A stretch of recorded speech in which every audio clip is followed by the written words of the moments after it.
We love to buy solutions that are ultimately going to help us achieve some kind of competitive advantage or differentiation. But when we see the greasy snake oil salesman coming our way or cold calling us, we turn away and we run a million miles in the opposite direction to their survival, to their success. So, hello everybody, I'm here with Jaffe. Thanks, it was nice to hear your story. And I have a few questions for you. And the first one is, like, I heard you came from B2C marketing mostly. You spoke about B2C, and now you're speaking at B2B marketing events. And how did that come to be? Like, how did you end up there? It's a great question. I was just telling someone right now, which is that my last 6 presentations have all been B2B, and I think it's also because we're seeing this rise of account-based marketing right now, focusing on key customers and key accounts, and it's almost like there is a movement within B2B, and the message of Flip the Funnel is resonating really strongly. But also, I mean, even my 4th book, Zero Paid Media, is the new marketing model. So Zero actually stands for, also, it's an acronym, you know, like I said, as a consultant. So it stands for Zealots, Entrepreneurship, Retention, and Owned Assets. So we're finally kind of recognize Zealots is advocacy, entrepreneurship is innovation. So thinking of apps and data and technology. Retention is customer centricity, so flipping the funnel. And then the O of owned assets, as I said today, your customers are an asset, your culture is an asset, your employees are an asset, your content is an asset. So we're, you know, I basically say we have to become asset managers now as a marketer. We have all these wonderful assets. We need to figure out how to monetize them. So I think the message is just resonating really strongly with me. And look, at the end of the day, I'm a B2B marketer, I'm an entrepreneur, my customers are companies. So, you know, there really are, I'll tell you one other thing which I think is really interesting right now. Maybe the startup world has taught me this, but the barriers, the boundaries, names, titles are all falling away. The division between sales and marketing, the division between acquisition and retention, even the division between B2B and B2C. Sometimes we're hearing people even talk about B2B2C. So titles are less important. What is more important is collaboration and working together and recognizing that the ecosystem, the connected ecosystem, is really less. You know, as I often say, our customers are colorblind. They don't see colors on a media flowchart.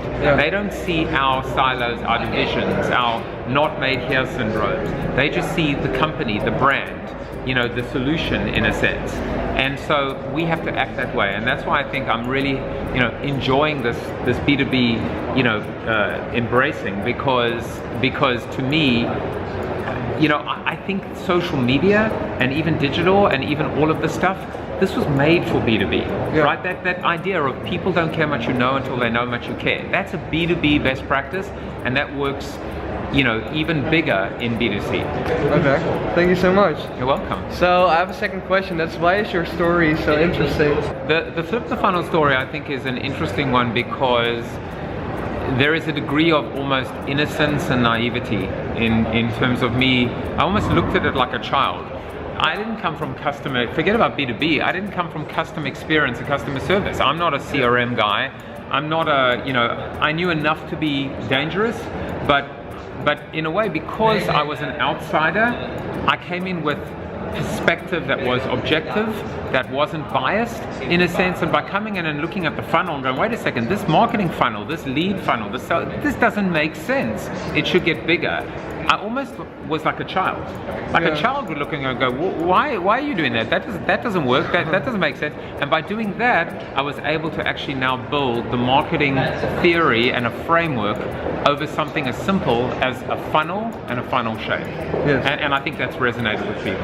Thank you so much. You're welcome. And the very last question, what are to you the greatest differences between B2B and B2C? Well, I think the thing with B2C, like if you take toilet paper in a sense, it's frequently purchased, low involvement in a sense, whereas B2B is a lot more high consideration and less frequently purchased in a sense. So really that humanity aspect is so much more important in B2B. You know, as we look now, you know, look, in addition to the differences, let's talk about what they have in common. A customer is a customer. Yeah. Whether they go through a supermarket or through a website or through a telephone or through just a salesperson. So there are obvious differences, but I think there are also incredible similarities as well.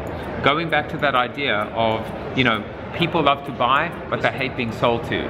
I don't think that's restricted to B2B or B2C. I think it's both of them. So yeah, there are differences, but I think it's also what connects them that makes the story more interesting as opposed to what pulls them apart. Okay. Thank you so much. You're welcome. So this was Joseph Jaffe, and where can we follow you? On Twitter, Jaffe Juice, and my blog is Jaffe Juice. I'm generally Jaffe Juice on everything, including Instagram. That's a catchy username. Huh?